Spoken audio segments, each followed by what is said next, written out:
Sí, en verdad es una lástima, creo que hicimos un muy buen partido, tuvimos muchísimas ocasiones de marcar gol, pero nada, nos tenemos que conformar con el punto que hemos conseguido y dar la enhorabuena al Valencia porque también ha hecho un gran trabajo y además la portera, que de mi parte, como es una compañera, pues nada, darle enhorabuena a ella también.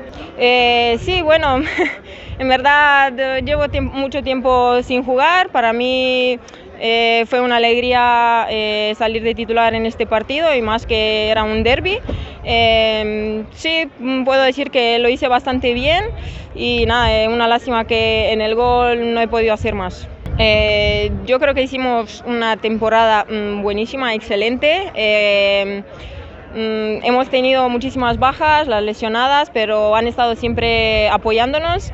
Las chicas que han subido del filial han sabido gestionar los minutos tenidos, entonces han sido un gran apoyo también.